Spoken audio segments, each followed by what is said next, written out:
खुलुमबाय गोजोन फुंबिलि बयनिसिमबो नोंथांमोनखौ आंनि चेनेलाव गासैनिसिमबो बरायनायखौ बावहरबाय। दासिमनि खौरांफोरा जाबाय। चराइदेव जिल्लायाव थांनाय मंगलबाराव बीजेपीनि सासे दैदेनगिरिखौ थैनानै थानाय थासारिनिफ्राय बोखांनो हादों। बे थैनानै थानाय जाथाया ओनसोलाव मोनसे दुङाव थासारि सोमजिदों। जिउ खहा जानाय सुबुंखौ बारग' फरायसा दैदेनगिरि आरो बरहाट साहा बर'सा बीजेपीनि आफादगिरि कार्तिक उरां होननानै सिनायथिनो हादों। नखरनि सुबुंफोरा कार्तिक उरांखौ बुथारनायनि सन्देह खालामदों। मानोना कार्तिक उरांआ थांनाय समबारनि हरनि 9 बाजिनिफ्रायनो न'निफ्राय गोमानानै दङमोन। बेनि अखानायैसो कार्तिक उरांनि गोथै सह'खौ मैया बालिजान दैमानिफ्राय बोखांनो हायो आरो कार्तिक उरांनि देहायाव बोखांनाय समाव गोबां बुजानायनि दागोफोरबो नुनो मोननाय जादों। सोरखारि अनसुंथाइ फैदों होननानै रोजा रोजा सुबुंखौ थगायनानै लाख लाख रांनि केलेंकारि खालामदों दुथां सुबुंफोरा। गसाइगावनि श्रीरामपुर आसाम ग्रामीण बिकास बेंकआव सोलिदों सोरखारनि अनसुंथाइ फैदों होननानै थगायनानै रां जाख्ल'नाय जाथाया। माखासे दुथां थगायग्रा दालालफ्रा गसाइगाव ओनसोलनि गोबां सुबुंफोरखौ थगायनानै खैफोदाव खोख्लैदों।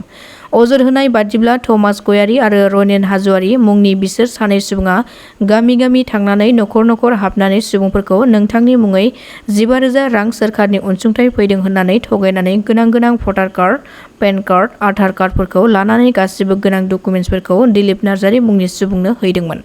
नाथाय माखासे साननि उनाव थमास आरो रनेना बैफोर सुबुंखौ श्रीरामपुर आसाम ग्रामीण बिकास बेंकआव लानानै थाङो आरो बिसोरनि सिगनेचार लानानै 5,000 राङै होनानै हगारहरफिनो। सोरखारनि अनसुंथाइखौ गिबियाव 15,000 बुंनानै उनाव 5,000ल' हरो। थगायजानाय सुबुंफोरा अजद होनाय बादिब्ला थमास, रनेन आरो दिलीप बिसोर साथामबो बै सुबुंफोरनि मुङै 1 लाख राङै लन लादोंमोन। नाथाय बे थगायजानाय सुबुंफोरा बेंक पासबुक आपडेट खालामनायावसो थगायनायखौ मिथियो। बेनिखायनो रां जाख्ल'नायनि बागै नायबिजिरनानै दायनिगिरिफोरखौ गोख्रोङै साजा होनो थाखाय दाबि खालामदों थगायजानाय सुबुंफोरा। बिटिआर ओनसोलाव हाथियार बोखांनो हानायखौ नुनो मोनबोबाय थादों। फिन आरोबाव गोदान हाथियार दैग्रा हानजा जोनोम जानो नागिरनाय गासै सा 20 लाइमोनफोरखौ पुलिसआ एरेस्ट खालामदों आरो बिसोरनिफ्राय गोबां हाथियारबो बोखांनो हादों। मिथिनो हानाय बादिब्ला मोनसे स्रोद सुलुंनि गेजेरजों संदाननानै आसाम पुलिसआ कक्राझार चिरां हाग्रामायाव गासै सा 20 लाइमोनफोरखौ हमनानै बिसोरनिफ्राय गं 6 अट'मेटिक राइफल, गं 4 सिंगल राइफल, गं 3 पिस्टल, हेन्ड ग्रेनेड ग 36, एके राइफल, गुलि बारुद 54 राउन्ड, पिस्टल, गुलि बारुद 9 राउन्डखौ बोखांनो हादों।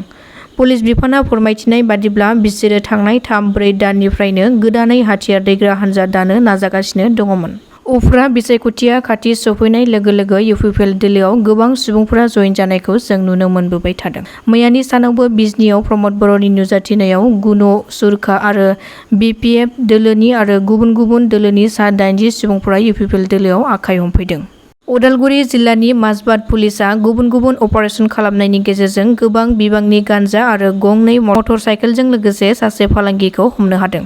बेनि अनगायैबो गुबुन मोनसे अपारेसन खालामनायनि गेजेरजों माजबादनि माहिपुखुरी साहा बागान खाथियाव अरां रुपा रडनिफ्राय 45 किल'ग्रामनि गान्जा लोगोसे सानै फालांगिरिखौबो हमनो हादों। गुवाहाटी नोगोरमानि जालुकबारि पुलिस थानानि WGPD हानजानि मोनसे गेदेर जाफुंसारनाय। मालिगावनि नीलाचल फ्लाइअभारनि साखाथियाव जालुकबारि पुलिस थानानि WGPD हानजानि गोख्रों सिग्रोमनायाव नंखाय नाव महरनि सनाखौ बोखांनो हानायजों लोगोसेनो सानै सुबुंखौबो हमनो हादों। बोखांनो हानाय नंखाय सनानि लिरथायखौ 1,365 ग्राम आरो 4,700 रांजों लोगोसेनो गंसे हेक्स ब्लेडखौबो बोखांनो हायो।